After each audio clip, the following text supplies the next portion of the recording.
നമ്മളെ പേടിപ്പെടുത്തുന്ന ഒരു YouTube family shock family. Yes, shock family. ആദ്യം വരുന്നത് എന്തായിരിക്കും നിങ്ങൾക്ക് കിട്ടുന്ന വരുമാനം? ആവറേജ് ഒരു ഷോർട്സിൽ നിന്ന് മാത്രമാണ് കണ്ടന്റിന്റെ 90% വൈഫ് തന്നെയാണ്, കീർത്തി തന്നെയാണ് കൊണ്ടുവരുന്നത്. എനിക്ക് തോന്നുന്നു കേരളത്തിലെ ഏറ്റവും സ്പീഡസ്റ്റ് ആയിട്ടുള്ള ഒരു പ്രൊപ്പോസൽ ആയിരുന്നു.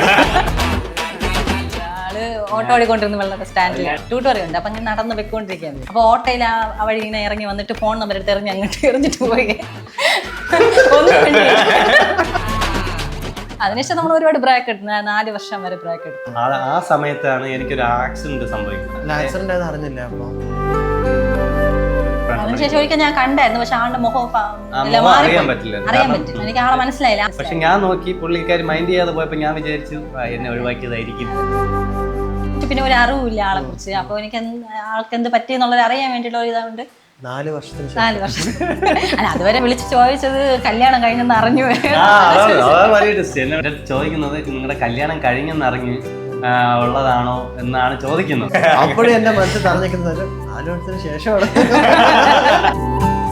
എന്നാ എനിക്ക് നിങ്ങൾ ഒന്ന് പ്രൊപ്പോസ് ചെയ്ത് കണ്ട കൊള്ളാവുന്നൊരു ആഗ്രഹം. അതെനിക്ക് ആഗ്രഹമുണ്ട്. കുട്ടി കല്യാണം കഴിച്ച് കൊണ്ടുപോകാണെങ്കിൽ എന്നാലും പൊന്നുപോലെ നോക്കിക്കോളാം. കൂടെ പോകുന്നത് ഞാൻ പൊന്നുപോലെ നോക്കിക്കോളാം. ഇപ്പൊ വരാൻ പറ്റില്ല. അല്ല, അങ്ങനെയല്ല, ഞാൻ നോക്കിക്കോളാം. വേണ്ട.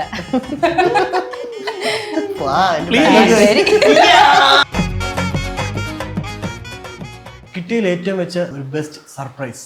എനിക്ക് ഏറ്റവും വലിയ സർപ്രൈസ് എന്നുണ്ട് അവളുടെ സ്നേഹമാണ്.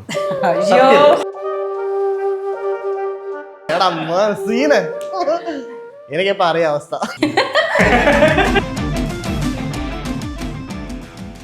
സിനിമ സ്വപ്നം കാണുന്നവർക്ക് Chavara film school, Kochi. Hi guys, ഇന്ന് നമ്മളുടെ കൂടെ ഉള്ളത് ഈ ഒരു യൂട്യൂബ് ഫാമിലിയാണ്. നമ്മളെ പേടിപ്പെടുത്തുന്ന ഒരു YouTube family, shock family. Yes, shock family. നമസ്കാരം. നമസ്കാരം. അജി, ആദിത്യൻ ആൻഡ് കീർത്തി. എന്താണ് ഈ ഷോക്ക് ഫാമിലി? ഷോക്ക്, ഇപ്പൊ വണ്ടിയുടെ പേര് ഷോക്ക്. എല്ലാ ഷോക്ക് സംഭവം അത് ഞാൻ പണ്ട് എനിക്ക് ഒരു ഷോപ്പ് ഉണ്ടായിരുന്നു, അതായത് ഒരു തുണിക്കട ഉണ്ടായിരുന്നു, മെൻസ് വെയർ ആയിരുന്നു. ഷോക്ക് അടിക്കുന്ന അല്ല, അങ്ങനെയല്ല. അപ്പൊ അതെന്തായാലും പേര് നമ്മൾ വെറൈറ്റിക്ക് വേണം, എല്ലാരും ഒന്ന് അറിഞ്ഞിരിക്കണം.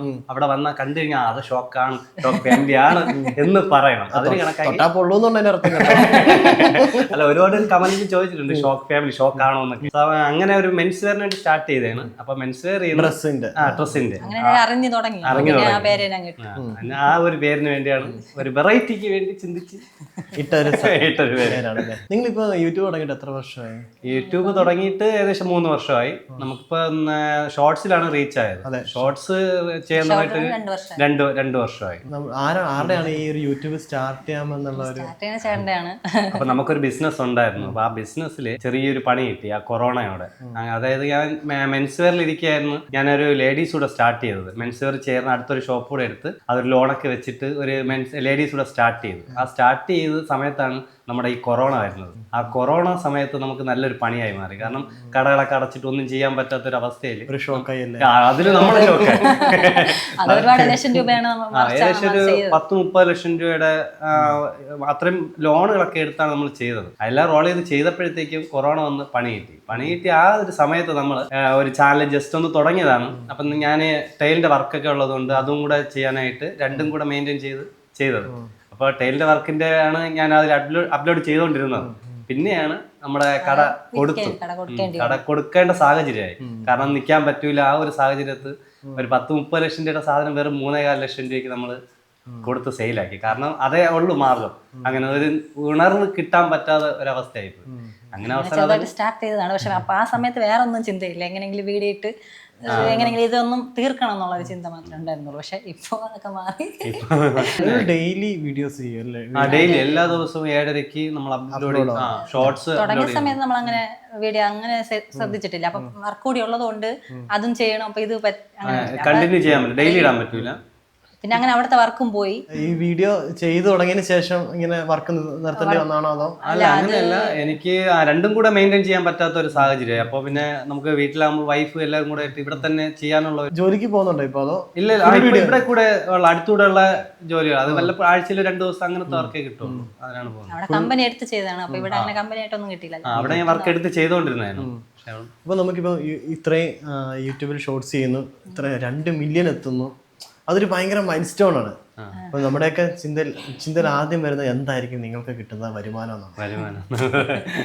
വരുമാനം എന്ന് പറയുന്നത് നമുക്ക് എല്ലാ മാസവും ഒരേ ഇതിൽ പേയ്മെന്റ് കിട്ടൂല. അതായത് നമുക്കപ്പോൾ ഒരു റീച്ച് അനുസരിച്ച് കയറി ഇറങ്ങി ആവറേജ് ഒരു 40-60 അതിനകത്ത്. ഏറ്റവും ഹയസ്റ്റ് ആയിട്ട് കിട്ടിയ ഒരു അത് ഒരു മാസം നമുക്കൊരു 70 സംതിങ് വന്നിട്ടുണ്ട്. ഷോർട്സിൽ നിന്ന് മാത്രമാണ്. ഷോർട്സിൽ മാത്രം വലിയ വീഡിയോ ഞങ്ങൾ അങ്ങനെ ശ്രദ്ധിക്കാറില്ല. വലിയ വീഡിയോ ഷോർട്ടാണ് നമുക്ക് കൂടുതൽ. വലിയത് കൂടുതലും വ്ളോഗ്സ് ആണ് നിങ്ങൾ ചെയ്യുന്നത് അല്ലേ? ഞാൻ ഈ കണ്ടന്റ് ഒക്കെ അപ്പൊ കണ്ടന്റിലേക്കൊക്കെ എങ്ങനെ എത്തുന്നത്? ആരെ കണ്ടന്റിന്റെ 90% വൈഫ് തന്നെയാണ്, കീർത്തി തന്നെയാണ് കൊണ്ടുവരുന്നത്. കീർത്തി തന്നെയാണ് എല്ലാരും ചെയ്യിപ്പിക്കുന്നു. എഡിറ്റിംഗ് എല്ലാം ഞാൻ കണ്ടന്റ് എല്ലാം കൊണ്ടുവരുന്നത്. പിന്നെ വീഡിയോ എടുക്കുന്നത് നമ്മൾ മാറി മാറി മാറി നമുക്കിപ്പോ എല്ലാ ഇൻഫ്ലുവൻസേഴ്സിനെയും കാണുമ്പോൾ നല്ല കോപ്പിയടി ഉണ്ട്. ഒരാളെ കാണുന്നതാണ് അവിടെ അടുത്ത്.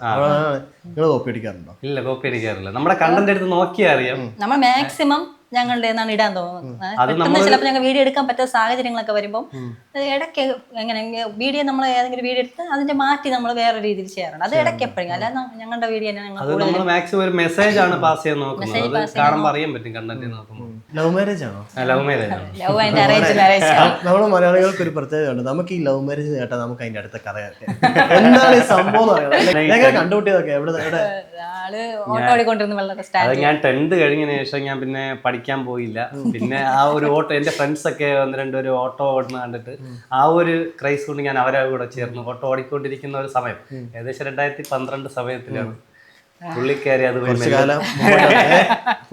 പുള്ളിക്കാരി മെല്ലെ അതുവഴി നടന്നു പോകുന്നത് ഞാൻ കാണുന്നത്. ഞാൻ 10ാം ക്ലാസ്, അത് ഡിസംബറാണ്. 10 കഴിഞ്ഞ് ഡിസംബർ ആയി. ആ സമയത്താണ് കാണുന്നത്. അപ്പൊ ഞാൻ ഇത് ആളെടുത്ത് പറയണതിന് ഒരാഴ്ച മുമ്പേ ഞാൻ ശ്രദ്ധിക്കാൻ തുടങ്ങി. എന്തോ ഒരു അട്രാക്റ്റീവ് പോലെ. നേരിട്ടൊന്ന് പറയുമായിരുന്നു ഇത്? ആദ്യം പറഞ്ഞില്ല, ഒരാഴ്ച കഴിഞ്ഞതിന് ശേഷമാണ് നേരിട്ട് തന്നെ പറഞ്ഞത്. നേരിട്ടല്ല, ഞാൻ ഇങ്ങനെ ട്യൂട്ടോറിയൽ ഉണ്ട്. അപ്പൊ ഞാൻ നടന്ന് വെക്കൊണ്ടിരിക്കുകയാണ്. അപ്പൊ ഓട്ടോയിൽ ആ വഴി ഇങ്ങനെ ഇറങ്ങി വന്നിട്ട് ഫോൺ നമ്പർ എടുത്ത് അങ്ങോട്ട് എറിഞ്ഞിട്ട് പോയി. ഒന്നും വേണ്ടിയില്ല, ഫോൺ നമ്പർ ഇങ്ങോട്ട് തെറിഞ്ഞിട്ട് പോയി. അപ്പൊ എന്റെ കൂടെ വേറെ പയ്യനും കൂടി ഉണ്ടായിരുന്നു എന്റെ ക്ലാസ്സിലുള്ള. അപ്പൊ ഞാൻ ഒന്നും വേണ്ടിയില്ല, ഞാൻ അങ്ങ് കയറി പോയിട്ട് തിരിച്ചു വന്ന് ഞാൻ നമ്പർ എടുത്തിട്ട് പോയി. അപ്പൊ അതിന് ഒരാഴ്ച മുമ്പ് ആള് നോക്കും. അപ്പൊ അറിയാം. അപ്പൊ ആ നമ്പർ എടുത്തിട്ട് പോയിട്ട് ഞാൻ വിളിച്ചു. എനിക്ക് തോന്നുന്നു കേരളത്തിലെ ഏറ്റവും സ്പീഡസ്റ്റ് ആയിട്ടുള്ള ഒരു പ്രൊപ്പോസൽ ആയിരുന്നു. ഇത്രയും സ്പീഡിൽ അതിനുശേഷം നമ്മൾ ഒരുപാട് ബ്രേക്ക് എടുത്തു. 4 വർഷം വരെ ബ്രേക്ക് എടുത്തു. അല്ല, ഇതിന് നിങ്ങൾ പ്രണയത്തിനായതിനു ശേഷം പിന്നെ പ്രണയിച്ച് കുറച്ച് ദിവസം ആയപ്പോഴത്തേക്കും പുള്ളിയുടെ ബന്ധുക്കൾ ഇറങ്ങി. അങ്ങനെ ചെറിയ ഇഷ്യൂസ് ആയി. ആ സമയത്താണ് എനിക്കൊരു ആക്സിഡന്റ് സംഭവിക്കുന്നത്. ബൈക്ക് ആക്സിഡന്റ് ആയി. ഏകദേശം ഒരു 7-8 പൊട്ടല് ഉണ്ട്. ആ സമയത്ത് പിന്നെ അവര് ബ്രെയിൻ വാഷ് ചെയ്തു നന്നായിട്ട്. എനിക്ക് പിന്നെ കാണാൻ പറ്റിയില്ല. ആക്സിഡന്റ് ആയത് അറിഞ്ഞില്ല. അപ്പൊ എൻ്റെ അടുത്ത് വലിയച്ഛൻ്റെ അമ്മ വന്ന് പറഞ്ഞായിരുന്നു ആക്സിഡന്റ് ആയി, എന്നിട്ട് കാണാൻ പോണോന്ന് ചോദിച്ചു. അപ്പൊ ഞാൻ പറഞ്ഞില്ല എന്ന് പറഞ്ഞു. കാരണം അവർ കൊണ്ടുപോകില്ല, വെറുതെ എന്റെ മനസ്സറിയാൻ വേണ്ടി ചോദിച്ചു. അല്ല, ആളുടെ നമ്പറൊന്നും ഇല്ല. ആള് നല്ല സീരിയസ് ആയിട്ട് കിടക്കായിരുന്നു. ഏകദേശം ഒരു 10-25 ദിവസത്തോളം മെഡിക്കൽ കോളേജിൽ തന്നെ അഡ്മിറ്റ് ആയിരുന്നു. അതിനുശേഷം ഒരിക്കൽ ഞാൻ കണ്ടായിരുന്നു. പക്ഷെ ആളുടെ മുഖം അറിയാൻ പറ്റില്ല. മുഖത്താണ് കൂടുതൽ പൊട്ടലുള്ളത്. ഹോസ്പിറ്റലിൽ വെച്ചിട്ടാണോ? ഇല്ല, ബസ് സ്റ്റാൻഡ് വെച്ച് തന്നെയാണ് കണ്ടത്. അതിനുശേഷം കുറച്ച് ചെറുതായിട്ട് റിക്കവറി ആയി വന്ന സമയത്താണ് പുള്ളിക്കാരി കാണുന്നത്. എനിക്ക് ആളെ മനസ്സിലായില്ല. ആളെന്നെ നോക്കുന്നുണ്ട്, പക്ഷെ എനിക്ക് ആളെ മനസ്സിലായി. പക്ഷെ ഞാൻ നോക്കി, പുള്ളിക്കാരി മൈൻഡ് ചെയ്യാതെ പോയപ്പോ ഞാൻ വിചാരിച്ചു എന്നെ ഒഴിവാക്കിയതായിരിക്കും എന്നാണ് ഞാൻ ചിന്തിച്ചത്. കാരണം എന്റെ ഫേസിന്റെ ഇത് കണ്ടിട്ടാണ് ആളറിയാതെയാണ് പുള്ളിക്കാരി പോയത്. അങ്ങനെ ആ ഒരു സമയം പിന്നെ ബ്രേക്കായി. പിന്നെ ഞാൻ ഇവിടെ നിന്ന് അങ്ങനെയാണ് എറണാകുളത്ത് ഇടുക്കിയിലേക്ക് വർക്ക് ചെയ്യാനായിട്ട് പോകുന്നത്. ഈ ഇന്റർലോക്കിന്റെ വർക്ക് അത് ഇടുക്കിയിൽ ചെയ്തുകൊണ്ട് ഇരിക്കുന്ന സമയത്താണ് ഞാൻ വീണ്ടും പുള്ളിക്കാരിയായിട്ട് കോണ്ടാക്ട് ആകുന്നത്. അല്ല, അങ്ങനെ പെട്ടെന്ന് നമുക്ക് അങ്ങനെ വിളിക്കാൻ തോന്നിയത് എന്തുകൊണ്ടാണ്? അത് പുള്ളിക്കാരി പോയിട്ട് ആക്സിഡന്റ് ആയതിനു ശേഷം പിന്നെ ഒരു അറിവില്ല ആളെ കുറിച്ച്. അപ്പൊ എനിക്ക് ആൾക്ക് എന്ത് പറ്റിയെന്നുള്ളത് അറിയാൻ വേണ്ടിയിട്ടുള്ള ഇതുകൊണ്ട് 4 വർഷത്തിന് 4 വർഷം. അല്ല, അതുവരെ വീട്ടിലായിരുന്നല്ലോ. വിളിക്കാൻ പറ്റൂല, ഫോണൊന്നും ഇല്ല കയ്യില്, അങ്ങനെ വിളിക്കാൻ പറ്റില്ല. അപ്പൊ അത് വീട്ടിൽ നിന്ന് കോളത്തോട്ട് പഠിക്കാൻ പോയ സമയത്താണ് കയ്യിൽ അവര് അവിടെ വീട്ടിലോട്ട് വിളിക്കാൻ വേണ്ടി ഫോൺ തരൂല. അപ്പൊ അങ്ങനെ വിളിച്ചതാണ്. നമ്പർ ഓർമ്മയുണ്ട്, അറിയാം. അങ്ങനെ വിളിച്ചപ്പോ യാദർച്ഛികമായിട്ട് ഞാനൊരു വിളിച്ച് ചോദിച്ചത് കല്യാണം കഴിഞ്ഞെന്ന് അറിഞ്ഞു. വിളിച്ച് ചോദിച്ചതാണ് അതിലും വലിയ ടെസ്റ്റ്. എന്റെ അടുത്ത് ചോദിക്കുന്നത് നിങ്ങളുടെ കല്യാണം കഴിഞ്ഞെന്ന് അറിഞ്ഞ് ഉള്ളതാണോ എന്നാണ് ചോദിക്കുന്നത്. അപ്പോഴും എന്റെ മനസ്സിൽ തറഞ്ഞിരിക്കുന്നത് 4 വർഷത്തിന് ശേഷമാണ്. 4 വർഷം വരെ മനസ്സിലുണ്ട്, പക്ഷെ അത് നല്ലതാ. പിന്നെ അവിടെ നിന്ന് പിന്നെ പിന്നെ ആരും അറിഞ്ഞിട്ടില്ല. വീട്ടിൽ അറിയാതെ നമ്മൾ നല്ലോണം സൂക്ഷിച്ചിട്ടുണ്ട്. അറിഞ്ഞ പിന്നെ വീണ്ടും കല്യാണം നടക്കില്ലെന്ന് ഉറപ്പുണ്ട്. അതുകൊണ്ട് അപ്പൊ ആ സമയത്ത് പിന്നെ ഇവര് വന്ന് ചോദിക്കുന്നത് വരെ ആരും അറിഞ്ഞില്ല. ആ സമയത്ത് ഇവിടെ നിന്ന് ഇവള് എറണാകുളത്തേക്ക് കോഴ്സിന് വന്നു. വൈഫ് എറണാകുളത്തേക്ക് വന്നു. പിന്നെ അവിടെ വെച്ച് നമ്മൾ കാണും, വല്ലപ്പോഴേക്കും അവിടെ വെച്ച് വിളിച്ച് കാണും. പിന്നെ അതാകുമ്പോ ഇവിടെ ആരും അറിയില്ല, ഇവിടെ നമ്മൾ അവിടെയല്ലേ നിൽക്കുന്നത്. അപ്പൊ ഞാൻ ഇടുക്കിയിലും ഇവിടെ എറണാകുളത്തും, ട്രിവാൻഡ്രത്തല്ലല്ലോ. അപ്പൊ അതുവഴി പോയി കാണാൻ പറ്റും, അതുകൊണ്ട് കാണുമായിരുന്നു. ആത്മാർത്ഥം ഞാൻ സമ്മതിക്കുന്ന കേസ്. കാരണം ഒരാൾ ഇടുക്കിയിലും അതുവഴി പോയി കാണാമല്ലോ. ഒന്നും മലയാളം ഒന്ന് എറണാകുളത്താണ്. അങ്ങനെ അവിടെ നിന്ന് അങ്ങനെ ഇരുന്നപ്പോഴത്തേക്കും പുള്ളിക്കാരിക്ക് വീട്ടിൽ ആലോചനകൾ നോക്കാൻ തുടങ്ങി. അങ്ങനെ ഞാൻ പിന്നെ ആ സമയത്ത് പറഞ്ഞു ആരെങ്കിലും വീട്ടിൽ ചോദിക്കാൻ പറഞ്ഞു. അങ്ങനെ ഞാൻ എന്റെ ചേച്ചിന് അളിയനെ വിട്ട് അവര് പോയി. ഏറ്റവും പേടി എന്റെ അച്ഛനായിരുന്നു. അച്ഛൻ മിലിറ്ററി ആണ്. അപ്പൊ അച്ഛൻ ഇങ്ങനത്തെ ഒന്നും ആളെ ഭയങ്കര പേടിയാണ്. ഞാൻ അങ്ങനെ പെട്ടെന്ന് മിണ്ടേ. അപ്പൊ അച്ഛനായിരുന്നു പേടി. പക്ഷെ അച്ഛൻ ഇവര് വന്ന് ചോദിച്ചപ്പോ നേരിട്ട് വന്ന് ചോദിച്ചല്ലോ എന്നുള്ള ഇതിൽ അച്ഛൻ പെട്ടെന്ന് സമ്മതിച്ചു. അതൊരു ഷോക്കായി. അത് നേരിട്ട് വന്ന് പക്ഷെ അല്ലാതായിരുന്നെങ്കിൽ സമ്മതിക്കില്ല. ഡയറക്റ്റ് പുള്ളിയോട് ചോദിച്ചതുകൊണ്ട് പുള്ളി കറക്റ്റ് ആയിട്ട് നല്ല കാര്യങ്ങൾ. അതൊരു ഷോക്കായിരുന്നു. ഞങ്ങൾക്ക് പേടി വേറെ, കാസ്റ്റ് വേറെ. അതാണ് ഏറ്റവും ഇമ്പോർട്ടന്റ്. ഈ ഒരു കാലത്ത് അതൊരു വലിയ കാര്യമൊന്നുമല്ല. ഒരിക്കലും ഞാൻ എന്നെ സപ്പോർട്ട് ചെയ്യുന്ന ആളെന്നല്ലേ, ഇന്ന ആള് ഇങ്ങനെ ചെയ്യണമെന്നല്ലേ. പക്ഷെ സ്റ്റിൽ ആ ഒരു കാലഘട്ടം കടന്നു വരുമ്പോ അല്ലെങ്കിൽ വരുന്ന സമയത്ത് ഒരാള് ഹിന്ദു, ഒരാള് ക്രിസ്ത്യനാണ്. വൈഫ് ഹിന്ദു, ഞാൻ ക്രിസ്ത്യനാണ്. അപ്പൊ അത് ബന്ധുക്കളുടെ ഇടയിൽ അങ്ങനെ ഒരു വരുന്ന തന്നെ ഉണ്ട്. പക്ഷെ അവളുടെ അച്ഛൻ ഫുൾ സപ്പോർട്ടിൽ നിന്ന് ഒറ്റ കാലിൽ നിന്ന് നടത്തണം എന്നുള്ള ഒരു ഇതിൽ നിന്ന്. അച്ഛന് കുഴപ്പമില്ല. അച്ഛന് ആളെ കണ്ടപ്പോ കുഴപ്പമില്ല. മാമൻ വേറെ രീതിയിലൊന്നും നോക്കിയിട്ടില്ല. ആളുടെ ഇത് വെച്ചിട്ട് നോക്കിയിട്ട് സമ്മതിച്ചിട്ട്. പക്ഷെ ബന്ധുക്കൾക്ക് ഭയങ്കര പ്രശ്നമായിരുന്നു. പക്ഷെ കല്യാണം കഴിഞ്ഞ് ഇപ്പൊ അവർക്ക് എല്ലാവർക്കും ഭയങ്കര കാര്യമാണ്. ആദിത്യോ എന്നാ മിണ്ടായിരിക്കുന്നേ? ഇവര് പറയാ കല്യാണം കഴിഞ്ഞിട്ടെല്ലാം ഭയങ്കര ഹാപ്പിയാണെന്ന്. ആണോ? അഭിപ്രായം ഈ കഥയൊക്കെ കേൾക്കുന്നത്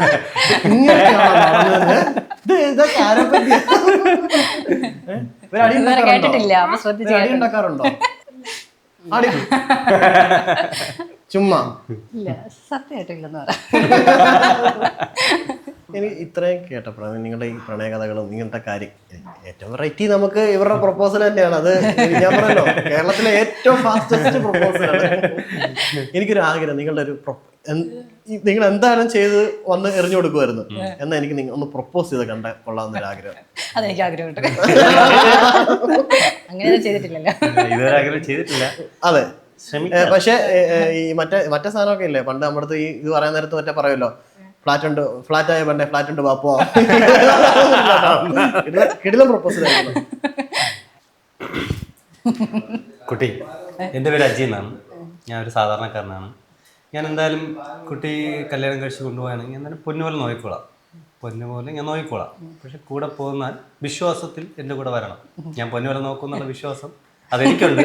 അല്ല, എനിക്കുണ്ട്. അപ്പോൾ എന്തായാലും അങ്ങനെ പറയരുത്, അങ്ങനെ പറയരുത്. അതല്ല, ഞാൻ സത്യം കുട്ടിയെ കണ്ടപ്പോൾ എനിക്ക് ഒരുപാട് ഇഷ്ടമായി. അപ്പോൾ എന്തായാലും കൂടെ പോകുന്നുള്ളൂ. ഞാൻ പൊന്നുപോലെ നോക്കിക്കോളാം. അല്ല, അങ്ങനെയല്ല, ഞാൻ നോക്കിക്കോളാം. എന്താണെന്ന് വെച്ച് കഴിഞ്ഞാൽ എനിക്ക് അത്രയ്ക്ക് ഇഷ്ടപ്പെട്ടു. ഞാൻ കണ്ടപ്പോൾ തന്നെ ആ മുഖത്തിന്റെ ഐശ്വര്യം പുള്ളിയുടെ.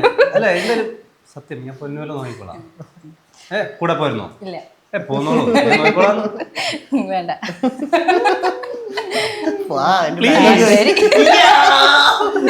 അത്രയും നേരം പിടിച്ചില്ല. ഐശ്വര്യം എന്തെങ്കിലും പറയണല്ലേ ഇടയ്ക്ക്. പോണു. ഇപ്പൊ ഈ നമ്മുടെ യൂട്യൂബ് തുടങ്ങിയ ശേഷം എന്ത് പറയുന്നത്, നമ്മള് അച്ഛൻ ഒരു സ്ഥലത്ത് നമ്മള് ഭയങ്കര സപ്പോർട്ട് വന്നു. അതിനുശേഷം നമ്മൾ കുറെ ബിസിനസ്സുകൾ വരുന്നു, അല്ലെങ്കിൽ നമുക്ക് വേറെ പരിപാടി വന്നു. അപ്പൊ യൂട്യൂബ് എന്ന് പറയുമ്പോൾ ആദ്യത്തെ കാലഘട്ടങ്ങളിൽ അതൊരു നെഗറ്റീവ് ആയിരുന്നു. ഈ വീഡിയോസ് ചെയ്യുക, കാരണം അതൊരു ജോലിയായിട്ട് ഇൻകമായിട്ട് ആരും കണ്ടിട്ടില്ല. ഇപ്പോഴാണ് അതൊരു പ്രൊഫഷൻ ആയിട്ട് മാറിക്കൊണ്ടിരിക്കുന്നത്. അപ്പൊ ആ ഒരു ഇഷ്യൂസ് എങ്ങനെ ഉണ്ടായിരുന്നു? നമ്മുടെ യൂട്യൂബ് തുടങ്ങിയ സമയത്ത് നമ്മൾ ഇടുന്ന വീഡിയോ ഒക്കെ ഇങ്ങനെ അയച്ചു കൊടുക്കില്ല എല്ലാവർക്കും. ആ സമയത്തൊക്കെ എല്ലാവരും കളിയാക്കും, ഇങ്ങനെ ഇതൊന്നും വേറെ പണിയൊന്നുമില്ല എന്നൊക്കെ പറഞ്ഞു. ഒരുപാട് സാധാരണ എല്ലാവരും കേൾക്കുന്ന പോലെ തന്നെ എല്ലാവരും കേൾക്കും. പക്ഷെ ആ സമയത്ത് ജോലി വർക്കും ചെയ്യണം, ഇതും ചെയ്യണം, രണ്ടും കൂടി നമുക്ക് ഇതിനോട് ശ്രദ്ധിക്കാനുള്ള സമയമൊന്നുമില്ല.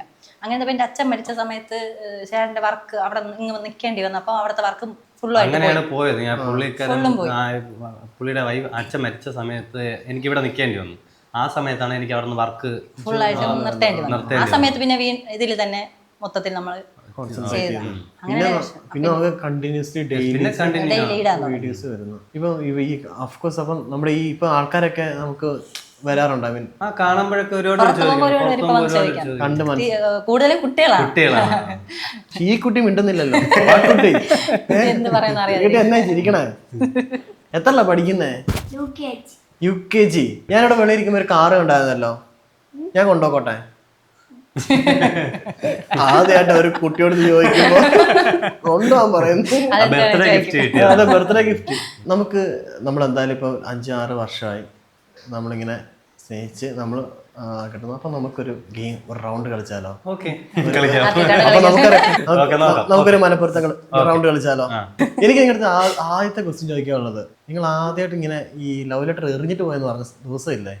ആ ദിവസം പ്രപ്പോസ് ചെയ്ത മാസം എഴുതാം. ആ മതി, കഴിഞ്ഞ കാണിക്കില്ലേ? ചിക്കട്ടോ, നമ്മൾ പരീക്ഷ എഴുതുന്നല്ലോ. ഇപ്പൊ അറിയാം മനപ്പുറത്തല്ല. ഇത്രയും വലിയ മാസം ഉണ്ടോ?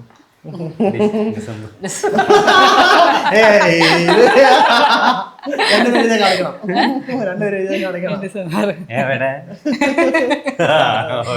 ഇഷ്ടപ്പെട്ട ഫുഡ്, ഏറ്റവും ഇഷ്ടപ്പെട്ട ഫുഡ് ഏതാ? ഫുഡ് അപ്പവും ചിക്കൻ കറിയും. എന്താ എഴുതിയ? എന്താ എഴുതിയ? ആൾക്ക് ഇഷ്ടപ്പെട്ടില്ലേ? അതെഴുതി. എന്താ എഴുതിയ? ബിരിയാണി. അറിയില്ലേ? അജിക്ക് ഇഷ്ടപ്പെട്ടത് കീർത്തി എഴുതുക. അതാണ് ഞാൻ എഴുതിയത്. ആൾക്ക് ഇഷ്ടപ്പെട്ടത് ബിരിയാണി. ബിരിയാണിയാണ്. ബിരിയാണിയാണ് ഏറ്റവും ഇഷ്ടം. ചിക്കൻ ബിരിയാണി. ചിക്കൻ ബിരിയാണി ഏറ്റവും ഇഷ്ടം. ബിരിയാണി എന്താ ഏറ്റവും ഇഷ്ടം? എനിക്ക് അപ്പവും ചിക്കൻ കറി. അതന്നെ എഴുതിയത്. ഇതൊക്കെ പ്ലാൻഡ് ആണ്. ഭാര്യ ഉണ്ടാക്കിയതില് ഏറ്റവും ഇഷ്ടപ്പെട്ട ഒരു ഫുഡ്. അങ്ങനെ നോക്കണേ എല്ലാ ഫുഡും കൊള്ളാം. അതെനിക്ക് മനസ്സിലാവും. ഇത് ക്യാമറ ഉണ്ടാക്കി കഴിയുമ്പോഴും നിൽക്കണമല്ലോ. എന്നാലും ഏത് എഴുതുന്നുള്ള ഡൗട്ടാണ്. എനിക്ക് എന്നാ ഞാനൊരു മാറ്റം ഞാൻ തരാം. ആ ഒരു ക്വസ്റ്റ്യൻ ഒരു മാറ്റം തരാം. ഇഷ്ടപ്പെടാത്തൊരു ഫുഡ് ഉണ്ടാക്കുന്നതില്. അങ്ങനെയല്ലേ പറയല്. ഏതായിരിക്കും എന്ന് നോക്കാമല്ലോ. ഞാൻ ഇഷ്ടപ്പെട്ടത് എഴുതി, അത് കുഴപ്പമില്ല. ഇഷ്ടപ്പെടാത്ത ആക്കിക്കോ. പാട്ട് ഇടാൻ വന്നവര് എഴുതിയാ? കാണിക്കേ, എന്താ എഴുതിയേ? പുട്ടും പഴവും. സേഫ് ആയിട്ടൊന്ന് ലാൻഡ് ആയി. എന്താ എഴുതിയ? ഞാൻ മോര് അറിയണേ. പോകാൻ ഇഷ്ടമുള്ള ഒരു ഫേവറേറ്റ് പ്ലേസ്. പോകാൻ താല്പര്യമുള്ള കഴിഞ്ഞ എഴുതി. അറിയാം, അത് ചെറിയ വാക്കാ, അപ്പൊ പെട്ടെന്ന് എഴുതി. ഇഷ്ടമുള്ള സ്ഥലം ആദ്യം പറ. എനിക്കിഷ്ടമുള്ള പോകണം ആഗ്രഹമുള്ള സ്ഥലം ഗോവ.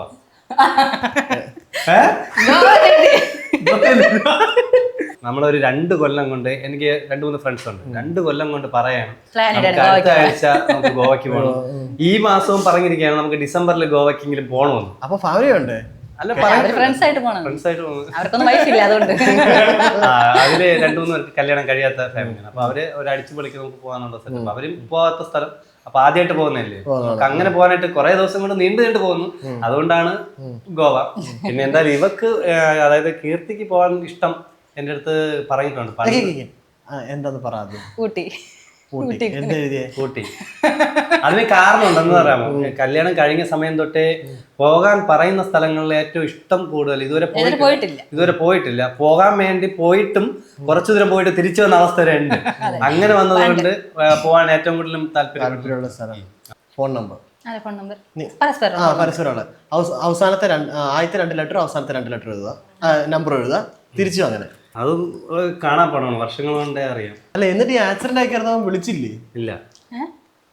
Will power. ഫോണ് പോയി, ആക്സിഡന്റ് ആയ സമയത്ത് ഫോണ് പോയി. അത് സ്റ്റേഷനിലായിരുന്നു, പിന്നെ എനിക്ക് അത് കിട്ടിയില്ല. അങ്ങനെ മൊത്തത്തില് ഫോണ് പോയി. പിന്നെ ഞാൻ ഡ്യൂപ്ലിക്കേറ്റ് എടുത്തത്, അതൊരു 3 മാസമൊക്കെ കഴിഞ്ഞിട്ടാണ് ഞാൻ ഡ്യൂപ്ലിക്കേറ്റ് എടുക്കുന്നത്. അങ്ങനെയാണ്. ആ സമയത്ത് കുറച്ച് ദിവസം വിളിച്ച് കാണും എന്നാണ് എന്റെ പ്രതീക്ഷ. ഞാൻ വിളിച്ചിട്ടില്ല. ഓക്കെ, നമ്പർ എഴുതി. 81 ലാസ്റ്റ് 12. 81 12 ആണോ? 95 15. കിട്ടിയതിൽ ഏറ്റവും വെച്ച ഒരു ബെസ്റ്റ് സർപ്രൈസ് എഴുതി. എന്താണ് ഏറ്റവും കീർത്തി ഏറ്റവും സർപ്രൈസ്? എനിക്ക് ഏറ്റവും വലിയ സർപ്രൈസ് എന്ന് അവളുടെ സ്നേഹമാണ്. സ്നേഹമാണ്. കാരണം എന്താണെന്ന് വെച്ച് കഴിഞ്ഞാൽ എനിക്ക് കണ്ട നാൾ തൊട്ടുള്ള സ്നേഹത്തിന്റെ പവർ എന്ന് പറഞ്ഞത് അതാണ്. ഈ ഒരു ഇന്റർവ്യൂ ഞാൻ കിട്ടുന്നതിന് മുമ്പായിരുന്നെങ്കിൽ ഞാൻ ചിലപ്പോ എനിക്കിപ്പോ അറിയാം അവസ്ഥ. കാര്യമായിട്ട് പറഞ്ഞ പുള്ളിക്കാരി അങ്ങനെ കെയർ ചെയ്യുന്നതിലും നമ്മൾ ആ ഒരു കാര്യം. ചേച്ചി എന്താ എഴുതിയേ? കൊടുത്ത ഏറ്റവും വലിയൊരു സർപ്രൈസ്. എനിക്ക് ആദ്യമായിട്ട് ഫോൺ വാങ്ങി തന്ന ആള് തന്നെ. നമ്മുടെ ലൈഫിൽ ഏറ്റവും ഇമ്പോർട്ടൻ്റ് ആയിട്ടുള്ളൊരു സാധനമാണ് ഇപ്പോൾ യൂട്യൂബ്. അപ്പോൾ യൂട്യൂബിന് തന്നെ ഏറ്റവും വലിയൊരു റെക്കഗ്നൈസേഷൻ ആണ് നമ്മുടെ പ്ലേ ബട്ടൺ കിട്ടിയത്. ആ കിട്ടിയ ഡേറ്റ്, അൺബോക്സ് ചെയ്ത ഡേറ്റ്. അൺബോക്സിങ് നമ്മൾ 2 സ്പോട്ടിൽ നടത്തിയിട്ടുണ്ട്. ഫസ്റ്റ് നമ്മുടെ ഒന്ന്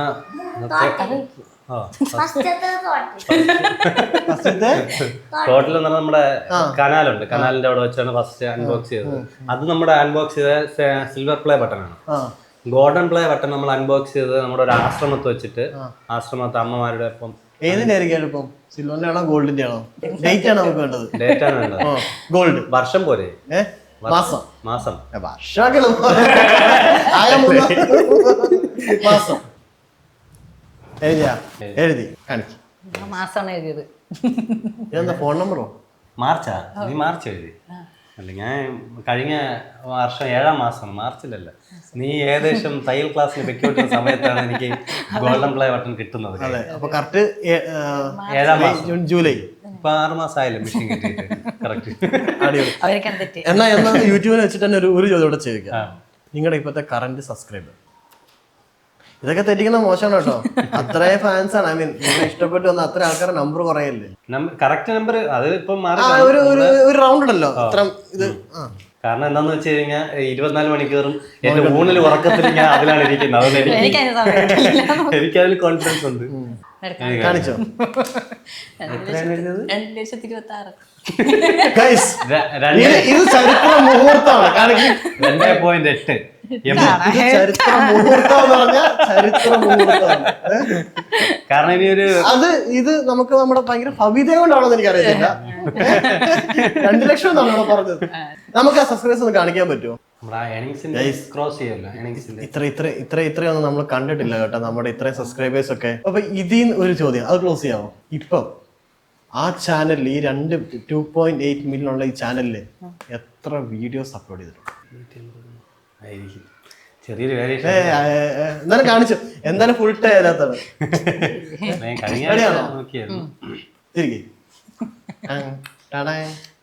ഓ, ഇത് ഏകദേശം 889 വീഡിയോസ് ആണ്. കാരണം ഒരാഴ്ചക്ക് കറക്റ്റ് തന്നെ. ഇനി എന്താണ് നമ്മളുടെ ഒരു ഫ്യൂച്ചർ പ്ലാൻ പോലെ യൂട്യൂബ്? ഫ്യൂച്ചർ എന്ന് പറഞ്ഞാൽ ഏറ്റവും മെയിനായിട്ടും ബാധ്യത കുറേ ഉണ്ട്. നമ്മുടെ കട ഷോപ്പ് കൊടുത്തതിന് ശേഷമുള്ള ബാധ്യത ഒരുപാടുണ്ട്. പക്ഷേ ആ സമയത്ത് നമ്മളെ കൈ പിടിച്ച് കയറ്റാനായിട്ട് ഒരേ ഒരാളുണ്ടായിട്ടുണ്ട്. അത് നമ്മുടെ ഒരു അച്ചായനാണ്. പുള്ളിയാണ് നമ്മൾ തോറ്റുപോയിട്ട് നമ്മൾ കുറച്ചുകൂടി പൈസ ചോദിച്ചാലും എന്ത് ചോദിച്ചാലും നമ്മൾ മുങ്ങി നിൽക്കുന്നതുകൊണ്ട് ആരും സഹായിക്കാറില്ല. പക്ഷേ ആ സാഹചര്യത്തിൽ നമ്മളെ കൈപിടിച്ച് നിങ്ങൾ വരും എന്ന ഒരു കോൺഫിഡൻസിൽ നമ്മളെ സഹായിച്ച് തുടങ്ങിയ ഒരു വ്യക്തിയാണ് നമ്മുടെ അച്ചായൻ, ജോസഫ് കുട്ടി അച്ചായൻ എന്ന് പറയുന്നത്. പുള്ളിയാണ് നമുക്ക് സഹായിച്ചത്. ഇപ്പോഴും ഞങ്ങളുടെ കൂടെ ഉണ്ട്.